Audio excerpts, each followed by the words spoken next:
Assalamualaikum warahmatullahi wabarakatuh. Waalaikumsalam.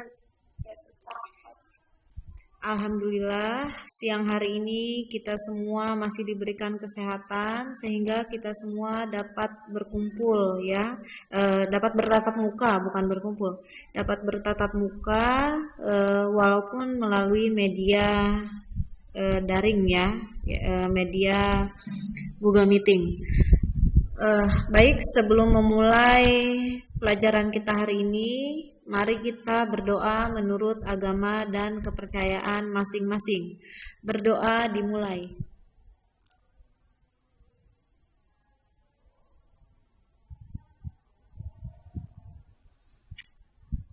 Berdoa selesai. Baik, anak-anak ibu semua, kelas 12 AK, mohon maaf, link yang pertama tadi tiba-tiba terputus karena terkait jaringan. Mudah-mudahan kedepannya kita lancar ya, tidak ada terputus lagi. Sebelum memulai pelajaran, saya akan mengabsen kalian terlebih dahulu. Kelas 12 AK.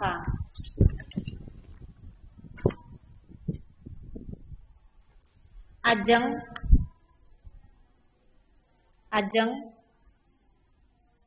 tidak ada suaranya ya, tidak ada ya anaknya ya.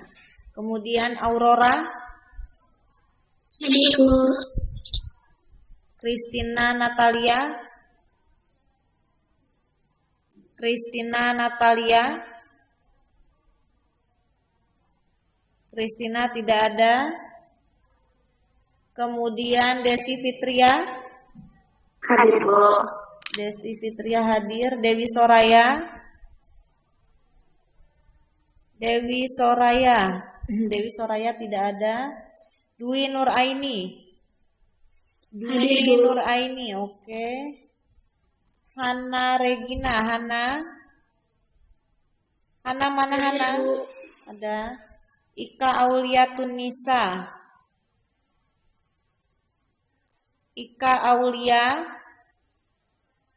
Nggak ada, Bu. Tadi yang bikin KTP siapa sih? Yang izin? Si Cika, Bu. Cika ya? Bu. Ah? Jumrotul. Jumrotul. Iya. Izin bikin KTP. Ya. Jumrotul kenapa Jumrotul? Jumrotul Cika, ya. Apa? Jumrotul itu Cika. Oh alah. Ya, ibu taunya Jumrotul ya Jumrotul, izin dong.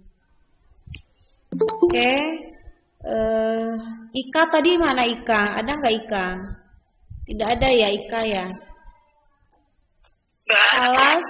Kalas ada? Hadir, speaker saya rusak. Oke, Kalas hadir. Lisda Hadir, Bu. Oke, Nirma Hadir, Bu. Ratih, Hadir, Bu. Rudi nggak pernah ada. Ini kemana ini anak? Di grup di mana si Rudi? Ada omongan nggak? Nggak ada kabar, Bu. Nggak ada kabar. Sabrina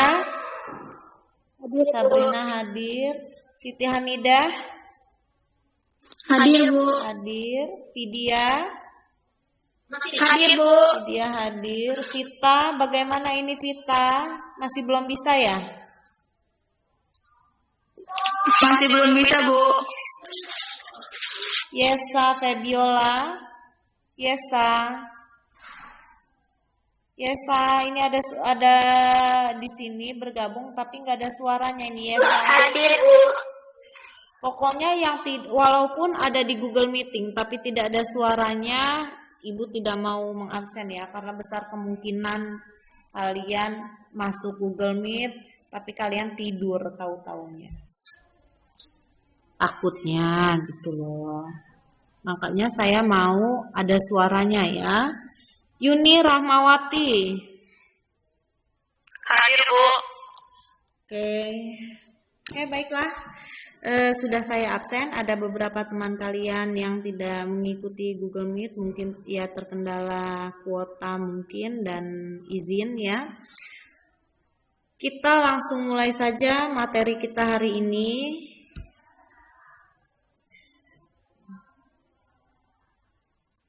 Yaitu tentang tentang distribusi frekuensi, penyajian data, histogram, poligon, dan kurva Ogif. Ya, setelah minggu kemarin kita membahas tentang penyajian data berbentuk diagram batang, diagram garis, dan diagram lingkaran. Hari ini yang akan kita bahas adalah tentang distribusi frekuensi serta penyajian data, yaitu histogram, poligon, dan kurva Ogif. Baik, distribusi frekuensi. Distribusi frekuensi itu apa? Distribusi frekuensi adalah pengelompokan data ke dalam beberapa kategori yang menunjukkan banyaknya data dalam setiap kategori. Dan setiap data tidak dapat dimasukkan ke dalam 2 atau lebih kategori. Nah, sedangkan kalau menurut Suharyadi, distribusi frekuensi itu adalah susunan data dalam bentuk tunggal atau kelompok menurut kelas-kelas tertentu dalam sebuah daftar. Apa itu tujuan distribusi frekuensi ini terdiri dari 2. Yang pertama, memudahkan dalam penyajian data, mudah dipahami dan dibaca sebagai bahan informasi.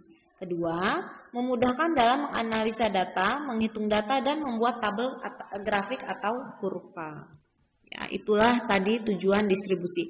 Sedangkan distribusi frekuensi itu banyak ya yang akan kita cari pada distribusi frekuensi ya. Yang pertama, distribusi frekuensi itu terdiri dari interval kelas.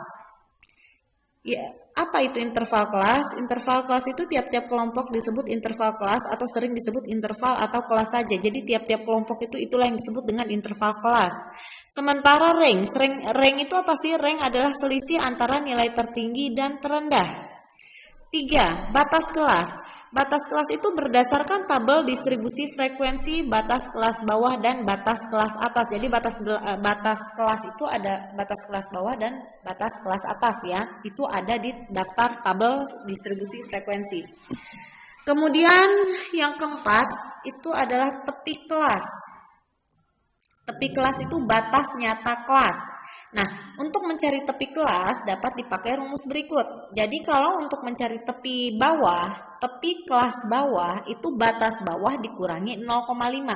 Tapi kalau untuk mencari tepi kelas atas ya, itu batas atas ditambahi 0,5. Ya, kalau batas bawah dikurang 0,5, batas atasnya ditambah 0,5. Gitu aja sih ya. Kemudian untuk yang kelima, lebar kelas. Untuk mencari lebar kelas itu memakai rumus lebar kelas sama dengan tepi atas dikurang tepi bawah. Itu kelas pertama ya. Kemudian yang keenam, nilai atau titik tengah. Untuk mencari titik tengah dapat dipakai rumus titik tengah sama dengan setengah dikali batas atas ditambah batas bawah. Itu kalau mau mencari nilai atau titik tengah ya. Kemudian yang ketujuh, untuk mencari banyaknya kelas. 1 ditambah rumusnya 1 ditambah 3,3 dikali log n. Ya. Kemudian panjang kelas. Rumus panjang kelas adalah range dibagi banyaknya kelas. Oke, selanjutnya. Jenis-jenis distribusi frekuensi. Yang ada 2 macam. Yang pertama distribusi frekuensi kumulatif dan distribusi frekuensi relatif. Nah, untuk distribusi frekuensi kumulatif adalah suatu daftar yang memuat frekuensi-frekuensi kumulatif jika ingin mengetahui banyaknya observasi yang ada di atas atau di bawah suatu nilai tertentu. Nah, distribusi frekuensi kumulatif itu terdiri dari 3 macam. Yang pertama, distribusi kumulatif kurang dari, itu dari atas ya, kalau kurang dari. Nah, adalah suatu nilai dari tepi atas lebih kecil pada masing-masing interval kelasnya. Misalnya kurang dari 60,5. Kemudian selanjutnya, distribusi kumulatif lebih dari. Nah, itu dari bawah ya, adalah suatu nilai dari tepi bawah lebih besar pada masing-masing interval kelasnya. Misalnya lebih dari 50,5.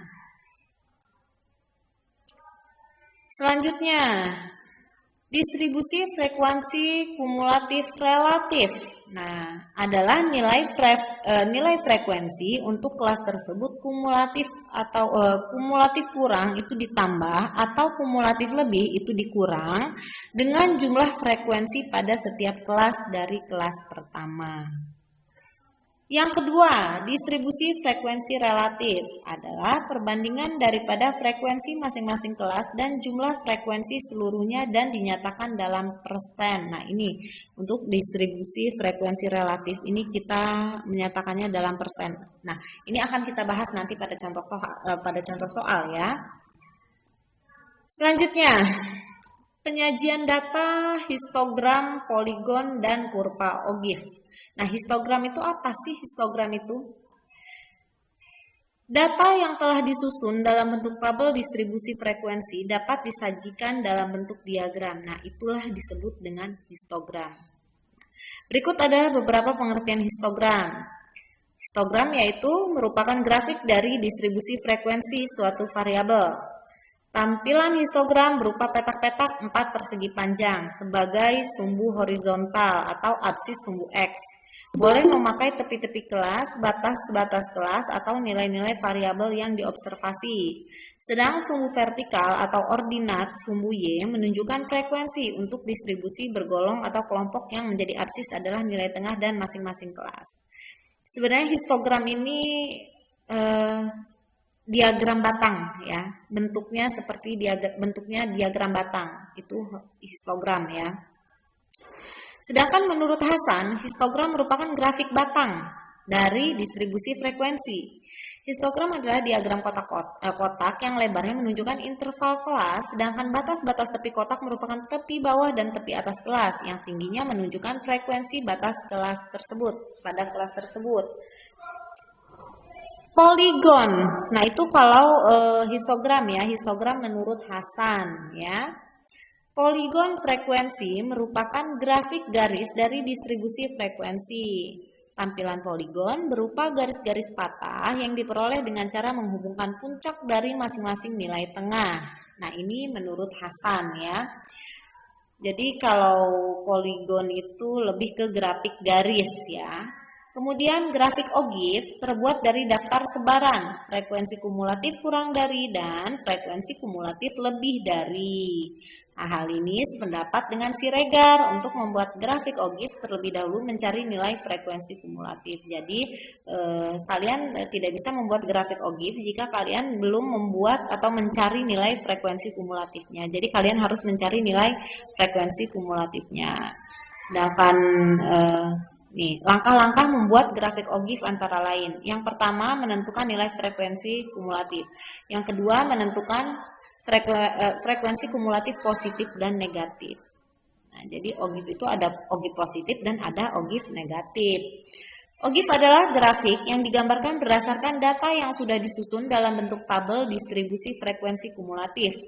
Untuk data yang disusun dalam bentuk tabel distribusi frekuensi kumulatif kurang dari, grafiknya berupa Ogif positif. Sedangkan untuk data yang disusun dalam bentuk tabel distribusi frekuensi kumulatif lebih dari, grafiknya berupa Ogif negatif. Jadi kalau Ogif positif itu kurang dari, sedangkan kalau Ogif negatif itu lebih dari. Jadi frekuensi kumulatif kurang dari grafiknya berupa Ogif positif. Sedangkan kalau tabel distribusi frekuensi kumulatif lebih dari, grafiknya berupa Ogif negatif. Nah, jadi seperti itu ya kalau kurva Ogif.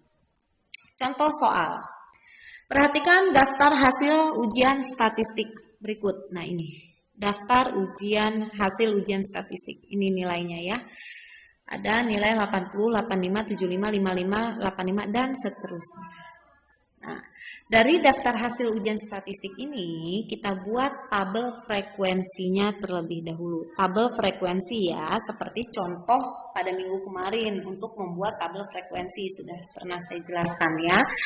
Di sini untuk tabel frekuensi ada dua kolom ya, kolom untuk nilai ujian dan frekuensinya. Nah, nilai ujian yang pertama yang kita masukkan adalah nilai yang paling rendah, yang terendah. Dari data ini, daftar ini, nilai yang paling terendah adalah 55. Nah, nilai 55 kita tulis di sini. Frekuensinya ada berapa yang memiliki nilai 55? Yang berwarna kuning ya, 55 ya. Nah, di sini ada 2, berarti frekuensi yang memiliki nilai ujian 55 ada 2 orang. Kemudian yang nilainya 60 ada berapa? Ini 60 ada yang warna hijau ya, ada 4 orang, tulis di sini 4. Dan seterusnya sampai nilai yang paling tertinggi. Nilai paling tertingginya berapa? 90. 90-nya ada berapa? Ada 2, berarti frekuensinya ada 2 untuk yang 90. Nah, setelah sampai sini kalian jumlahkan berapa jumlahnya? Benar nggak 20? Jika benar ya benar berarti. Karena jumlah nilai ini ada 20 orang ya yang memiliki nilai ini. 1, 2, 3, 4, 5. 5 dikali 4 sama dengan 20. Berarti kalau frekuensinya jumlahnya udah benar 20 ya udah berarti benar. Untuk datanya kalian jangan sampai salah, perhatikan benar-benar ya untuk nilainya. Kemudian ini ya, kalau kamu salah satu aja udah pasti salah seterusnya. Ya, jadi mengerjakannya harus teliti. Misal yang nilainya 60 kan ada 4 orang. Kalau kamu salah menghitung, misalkan kamu ngitung cuma 3 kok nggak ada 4, padahal kan di sini nilai 60 ada 4 ya. Terus kamu kurang teliti, kamu nulisnya 3. Ya udah seterusnya akan salah. Gitu. Jadi dari awal harus benar ya. Jadi harus teliti mengerjakannya. Oke, setelah kalian buat daftar frekuensinya ya, nilai ini, nilai ujian dan frekuensinya ya, kalian sekarang buat untuk interval nilai ujian statistiknya, intervalnya ya, intervalnya karena nilai terendahnya adalah 55 paling kecil, berarti kita buat intervalnya dari di atas 50 ya, dari 51 sampai 60. Terus 61 sampai 70, lalu 71 sampai 80, 81 sampai 90, karena paling tinggi 90 ya. Oke, cukup sampai sini saja. Kecuali kalau ada nilainya sampai 98, misalkan ada yang paling tinggi nilainya 98 ya, berarti dari 91 sampai 100 seperti itu ya. Jadi batas sampai berapanya itu tergantung dari nilai tertinggi. Karena berhubung dari soal ini nilai paling tertingginya adalah 90, maka cukup interval ujian. Nilai ujiannya dari 81 sampai 90 saja. Oke, sekarang kita lihat setelah dibuat interval ini frekuensinya. Yang nilai intervalnya 51 sampai 60 ini ada berapa orang? Lihat lagi dari sini. Yang nilainya 51 sampai 60. Berarti ini 55 termasuk ya ke dalamnya dan 60. Ada berapa orang? 2 tambah 4. Oh, ada 6 orang. Tulis di sini. Ada 6. Nah, kemudian yang nilainya 61 sampai 70, lihat lagi yang nilainya 61 sampai 70 ada berapa? 61 sampai 70 berarti dari 65 dan 70 ini ya, 65 masuk ke interval 61 sampai 70. Hitung ada berapa? 2 tambah 4, oh ada 6. Masukkan lagi 6. Dan seterusnya. Nah, hitung lagi, benar nggak totalnya ini 20 frekuensinya? Oh benar 20, berarti kalian sudah benar sampai tahap ini. Selanjutnya untuk setelah membuat interval, kalian buat daftar frekuensi sudah dikelompokkan ya. Nah, daftar frekuensinya tabelnya bagaimana? Ini tabelnya kelas kemudian interval nilai ujiannya, lalu tepi kelas, nilai tengah dan frekuensinya. Oke, interval nilai ujian 51 sampai 60. Interval nilai ujian itu yang ini. Ya. Nah, ini kalian masukkan ke sini 51 sampai 60, 61 sampai 70, 71 sampai 80, 81 sampai 90. Tepi kelas, ingat, tepi kelas bawah itu nilai terendah dikurangi 0,5. ya. Dari kelas ke-1 ini ya. Tepi kelas bawahnya kan 51. Berarti tepi kelas atasnya adalah 60. Nah, kalau tepi kelas bawah itu dikurangi 0,5. Tapi kalau tepi kelas atas ditambahkan 0,5. Berarti 51 ini dikurangi 0,5 sama dengan 50,5. Inilah tepi kelas bawahnya, 50,5. Tepi kelas bawah pada kelas ke-1 yang ini ya. Pada yang ini baris ke-1 ini tepi kelas bawahnya adalah 50,5 dan tepi kelas atasnya itu ditambahkan 0,5. Maka 60 tambah 0,5 sama dengan 60,5. Dan seterusnya sampai dengan kelas keempat ini 81 sampai 90 ini. Nah, setelah kalian buat tepi kelasnya, nilai tengahnya diambil. 50,5 sampai 60,5 nilai tengahnya adalah 55,5. Nilai tengah ya antara 50,5 sampai 60,5 ini bisa kalian kalau kalian bingung ya bisa kalian tulis gitu ya. Dia bisa kalian kopret 50,5, 5 kemudian 51,5, 52,5 dan seterusnya sampai dengan 60,5. Kemudian kalian ambil nilai tengahnya yaitu 55,5. Yang di tengah-tengah, pokoknya posisinya di tengah-tengah dan seterusnya sampai yang ini tepi kelas yang kelas keempat ini, baris keempat ini. Oke, setelah sampai sini, setelah kalian buat nilai tengahnya, frekuensinya interval yang 51 sampai 60 kan ada 6. 61 sampai 70 ada 6 juga, 71 sampai 80 ada 2, 81 sampai 90 ada 6. Nah, setelah kalian mengelompokkan daftar frekuensinya, sekarang kalian hitung. Yang pertama hitung range-nya. Range adalah selisih antara nilai tertinggi dan terendah. Nilai tertinggi kan tadi di sini 90 ya, terendahnya 55, maka 90 dikurang 55 sama dengan 35. Lalu selanjutnya batas kelas bawah. Batas kelas bawah dan batas kelas atas. Batas kelas bawahnya yang mana? Batas kelas bawah ini 51, 61, 71, 81. Dan batas kelas atasnya adalah 60, 70, 80, 90. Gitu ya. Tulis di sini. Batas kelas bawah 51, 61, 71, 81. Batas kelas atas 60, 70, 80, 90. Nah, sudah selesai. Sekarang tepi kelasnya. Ada tepi bawah, ada tepi atas. Nah, tepi bawah, tepi atas yang mana? Yang ini. Tepi bawah yang 50,5, 60,5, 70,5, 80,5, lalu tepi kelas atasnya 60,5, 70,5, 80,5 dan 90,5. Ini kalian tulis di sini di tabelnya tepi kelas, ada tepi bawah dan tepi atas. Nah, ini ditulis gitu ya. Nah, setelah kalian menulis tepi kelasnya, sekarang kalian menghitung banyaknya kelas.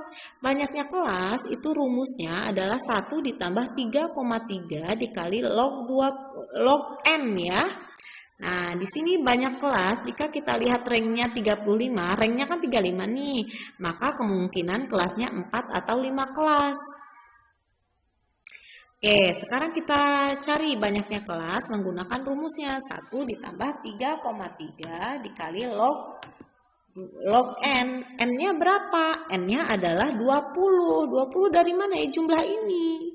1, 2, 3, 4, 5 dikali 4 sama dengan 20. Berarti 1 ditambah 3,3 dikali log 20. Log 20 ini kalau pakai kalkulator berapa? 1,30. Ya udah 1 ditambah 3,3 kali 1,30 adalah 4,29. Maka 1 ditambah 4,29 sama dengan 5,29. Nah, ini kita apa ya namanya ya? Aduh. Perasaan udah di ujung lidah cuma nggak keucapnya sama saya. Oke, kita pasin ya nilainya. Karena dia 5,29, dia di bawah. Kalau nilainya 5,5 aja itu bisa kita bulatkan ya. Ini maksudnya pembulatan. Nah, ini 5,29 ini kita bulatinnya jadi 5. Ya, tapi kalau nilainya 5,50, nah itu kita bulatinnya jadi 6. Tapi karena berhubung nilainya di bawah 5,5 adalah 5,29, ini kita bulatkannya adalah 5. Nah, setelah kita menghitung banyaknya kelas, jadi banyaknya kelas ini adalah 5 ya. Nah, sekarang kita hitung panjang kelas. Panjang kelas, ini salah. Oke. Panjang kelas yaitu rank dibagi banyaknya kelas. Ranknya berapa? Ranknya 35 dibagi banyaknya kelas berapa? Ini banyaknya kelas tadi 5, maka 35 dibagi 5 sama dengan 7. Panjang kelasnya 7, banyak kelasnya 5. Nah, lebar kelasnya berapa? Lebar kelasnya adalah 60,5 dikurang 50,5 ini nih. 60,5 dikurang 50,5 kan 10. Inilah lebar kelasnya. Lebar kelas tadi itu apa sih? Nah, coba dilihat di sini kalau kalian bingung. Apa sih lebar kelas itu? Lihat di sini kan udah ada nih. Nih. Lebar kelas, untuk mencari lebar kelas dapat dipakai rumus lebar kelas tepi atas dikurang tepi bawah. Nah, berarti untuk mencari lebar kelas adalah tepi atas dikurang tepi bawah. Mana tadi kita? Tepi atas dikurang tepi bawah. Salah. Yang ini ya, berarti 60,5 dikurang 50,5 sama dengan 10. Nah, ini kelas pertama. Kelas keduanya berapa ya? 70,5 dikurang 60,5, 10. Sama aja sih, hasilnya 10 juga ini kalau dikurangin ya. Oke, setelah kita mencari panjang kelas, sekarang kita menghitung tabel distribusi frekuensi relatif. Nah, kalau frekuensi relatif itu dikalikan 100%. Apa rumus distribusi frekuensi relatif? Ini tadi udah ada nih, udah dijelaskan. Nah ya. Untuk distribusi frekuensi relatif nih adalah perbandingan daripada frekuensi masing-masing kelas dan jumlah frekuensi seluruhnya. Perbandingan daripada frekuensi masing-masing kelas dan jumlah frekuensi seluruhnya dan dinyatakan dalam persen. Nah, itu adalah distribusi frekuensi relatif. Sekarang kita cari distribusi frekuensi relatif. 6/20 dikali 100%. Ya. 6 ini data frekuensi tertingginya kan 6 ya. Maka 6/20 dikali 100% sama dengan 0,30. Maksudnya cara mencarinya rumusnya seperti itu ya. Jadi frekuensi ini per jumlah seluruhnya ini ya. Ini jumlah seluruhnya yang ini orangnya ini ya, nilainya ini bukan jumlah seluruh nilai ya. Yang memiliki nilai ini jumlahnya kan ada 20 orang. Nah, 20 itu dari sini ya, dari data nilai ini. 20 adalah data nilainya ya, data nilai sebetulnya ada 20 nilai. Nah, berarti di sini rumusnya apa nih? Kita buat nih tabelnya. Kelas ke 1, 2, 3, 4. Kelas ke 1 interval ujiannya. Nah, interval nilai ujian ini udah ada kan? Kita masukin aja 51 sampai 60, 61 sampai 70, 71 sampai 80, kemudian 81 sampai 90. Setelah kita tulis interval nilai ujian, kita tulis lagi tepi kelasnya. Tepi kelasnya dari berapa? Tepi kelas yang ini kita masukkan. Nih, tepi kelas 50,5 dikurang 60 sampai 60,5 bukan dikurang ya. Kemudian 60,5 sampai 70,5 dan seterusnya. Nah, ini kita tulis di sini. Nah, ini setelah ditulis tepi kelasnya, nilai tengahnya. Nilai tengahnya udah ada juga ya. Nah, ini kan nilai tengah nih. Tinggal kita tulis aja di sini. Nilai tengahnya sudah, sampai sini frekuensinya. Frekuensinya kan udah ada juga, ya kan? Frekuensinya ini 6626 nih. Kelas pertama frekuensinya 6, kelas kedua frekuensinya 6, kelas ketiga frekuensinya 2, kelas keempat frekuensinya 6. Nah, ini kita masukkan di sini. Nah, setelah dimasukkan frekuensinya baru kita cari frekuensi relatifnya dengan menggunakan rumus frekuensi 6/20 itu kan banyaknya nilai itu ya, ada 20. 6/20 kali 100%. Karena kalau mencari frekuensi relatif itu dikalikan dengan persentase. 6/20 dikali 100% sama dengan 0,30 ya. 6/20 dikali 100% sama dengan 30% ya.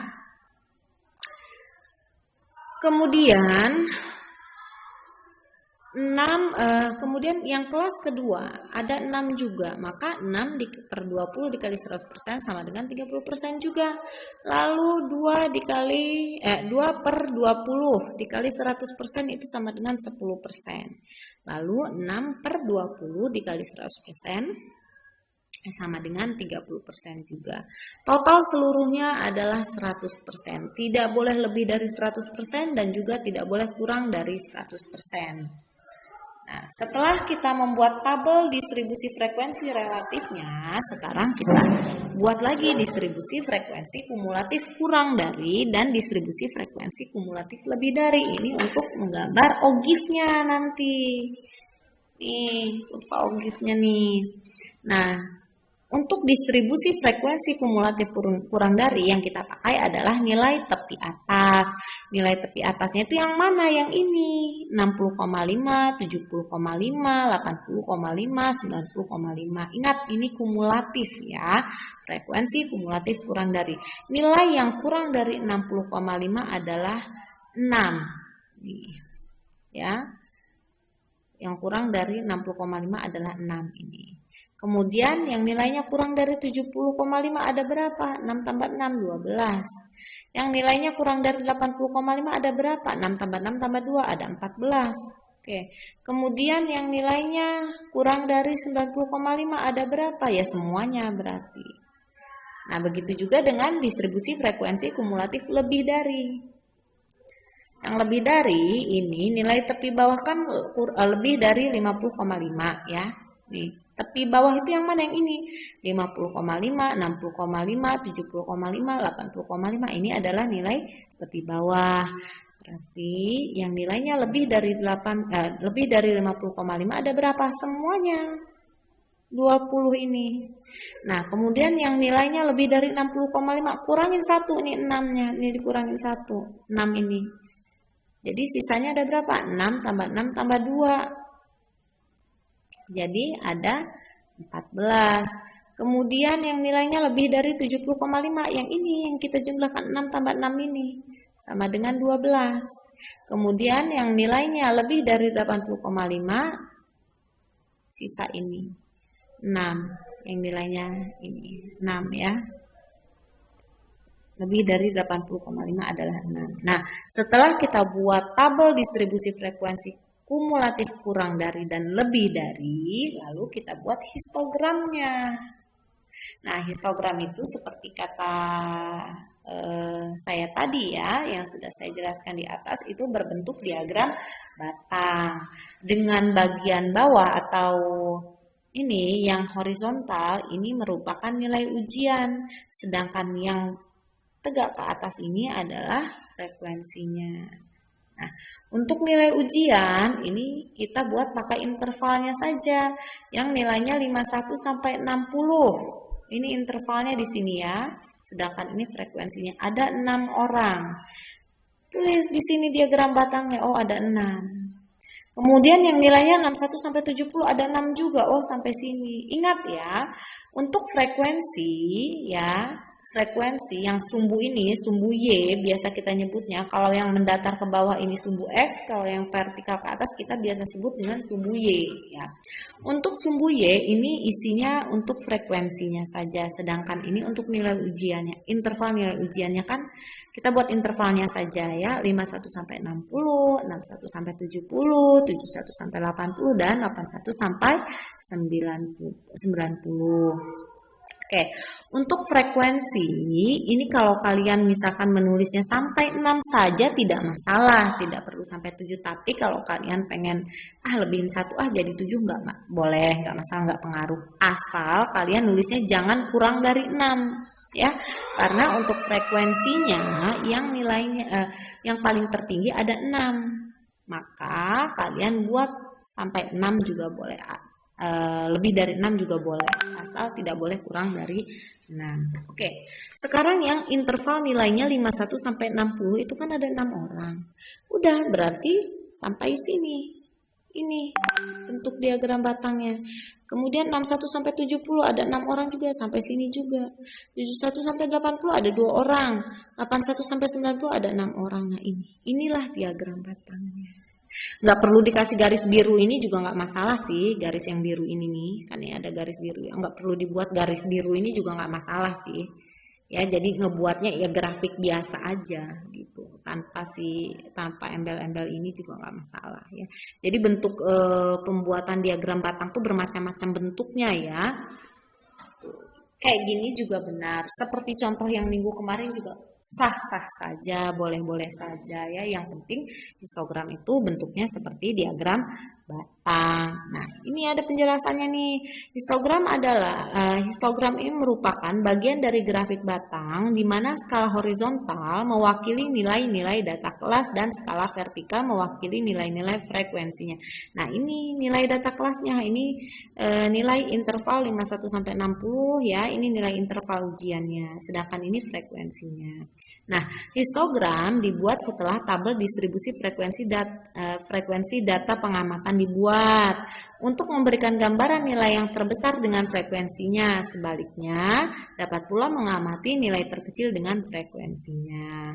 Nah, setelah kalian buat histogramnya, kalian buat lagi poligon. Poligon ini seperti grafik garis ya, atau diagram garis. Sama seperti diagram batang, hanya saja bentuk garis. Nah, 51 sampai 60 ini kan ada 6 orang, ya udah berarti titiknya di sini. 61 sampai 70 ada 6 orang, titiknya di sini. 71 sampai 80 ada 2 orang, titiknya di sini. 81 sampai 90 ada 6 orang, titiknya di sini. Nah, ini kalian tarik garis ini. Nah, setelah kalian tarik garisnya, inilah poligon frekuensi. Nah, apa itu poligon frekuensi? Menggunakan segmen garis yang terhubung ke titik yang terletak tepat di atas nilai-nilai titik tengah kelas. Nah, ketinggian dari titik-titik sesuai dengan frekuensi kelas dan segmen garis diperluas ke kanan dan ke kiri sehingga grafik dimulai dan berakhir pada sumbu horizontal. Mana sumbu horizontal ini? Horizontal. Ya, ini sumbu vertikalnya. Pokoknya yang namanya sumbu horizontal itu biasa kita sebut sumbu X. Kalau sumbu vertikal itu sumbu Y. Nah, itu biasa sering kita sebut seperti itu ya, X dan Y itu.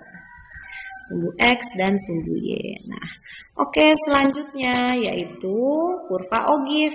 Nah, inilah kurva Ogif untuk kumulatif kurang dari. Nah, untuk kurang dari nilai ya.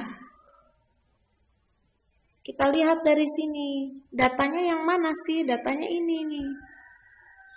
Nih. Untuk yang kurang dari ini.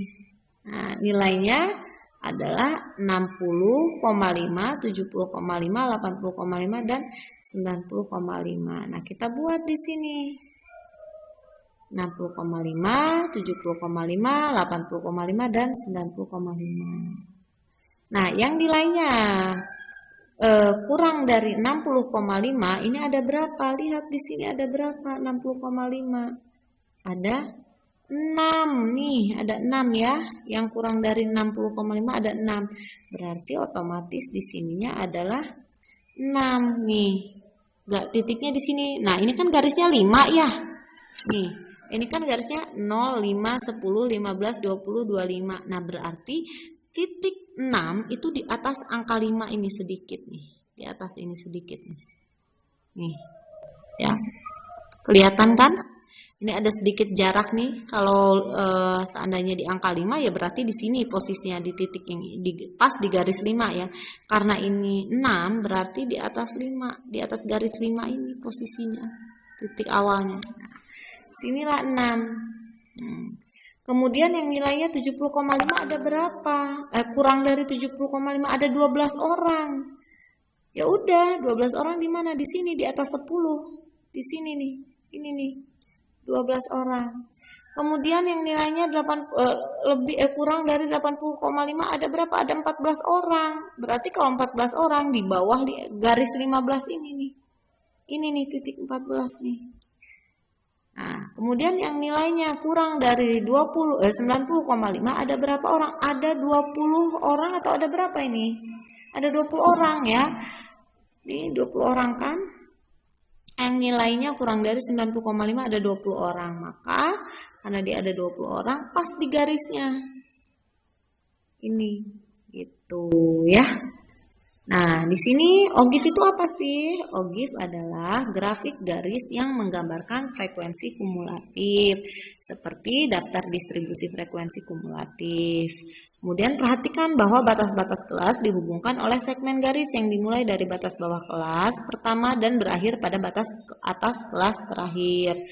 Nah, OGIF berguna untuk menentukan jumlah nilai di bawah nilai tertentu. Sebagai contoh pada gambar ini.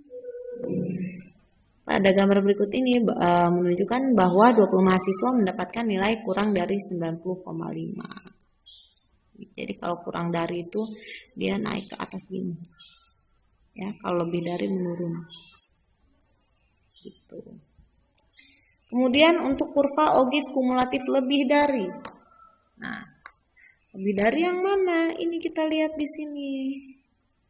Ini punya kalian nih, dilihat di sini nih. Lebih dari, nah kalau lebih dari 50 ada 20 orang. Berarti di sini yang nilainya lebih dari 50,5 ada 20 orang, berarti titiknya di sini. Kemudian yang nilainya 60,5 ada 14 orang, 14 berarti di bawah garis 15 ini, di sini. Nah, jadi kalau OGIF lebih dari itu menurun ke bawah ya. Kalau dia kurang dari itu naik ke atas ya. Nah, 70,5 ada berapa orang? Ada 12 orang. Nah, ini ngelihatnya dari mana? Dari sini. Ya. Nih, dari sini nih. Nih.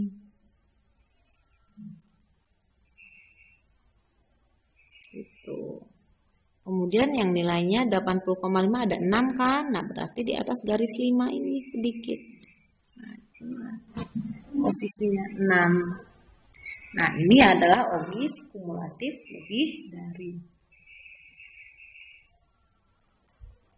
Nah, pengertian OGIF sama ya seperti yang tadi sudah saya jelaskan di atas untuk kurva OGIF-nya.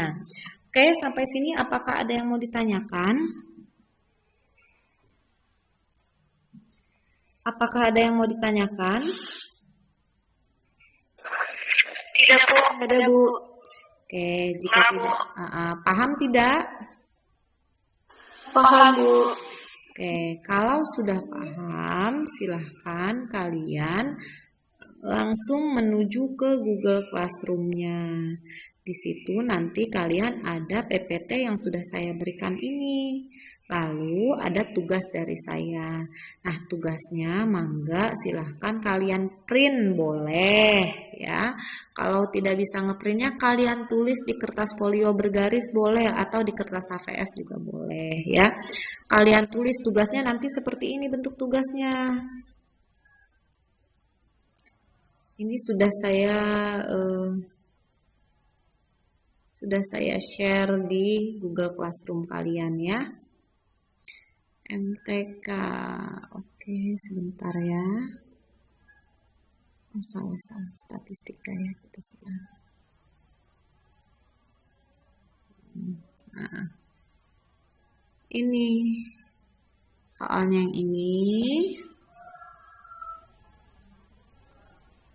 Oh, ini dia udah ada. Nah, soalnya ini ya. Ini silahkan kalian tulis ya. Kalian tulis dari jadi kalau misalkan kalian nggak mau ngeprint, kalian tulis semua ya. Soal ujian sekolah, penugasan dan portofolio tahun pelajaran 2020-2021 satuan pendidikan. Nah, ini silahkan kalian tulis semua sampai dengan soalnya kalian tulis. Soalnya yang mana ini soalnya? Data siswa yang ini ya. Data siswa yang menyukai mata pelajaran tertentu di kelas 12 MM adalah sebagai berikut. Nah, ini. Kalian disuruh buat apa tugasnya? Ini saja. Nah, silahkan kalian kerjakan lalu dikumpulkannya di Google Classroom-nya ya. Kalian kumpulkan di Google Classroom-nya. Jadi kalau kalian tidak keberatan, mangga ini di print ya. Tapi kalau kalian sekiranya agak sedikit kesulitan untuk ngeprintnya, mangga boleh ditulis di kertas folio dan di kertas HVS. Kumpulinya di Google Classroom. Terus nanti jawaban ini kalian masukkan seperti biasa di map Snell Hector kalian ya. Paham kan? Apa ada yang mau ditanyakan? Tidak ada yang mau ditanyakan lagi? Oke. Jika tidak ada yang mau ditanyakan, akan saya share ya. Kenapa? Hai. Siapa ini tadi yang mau nanya? Tadi yang mau nanya siapa?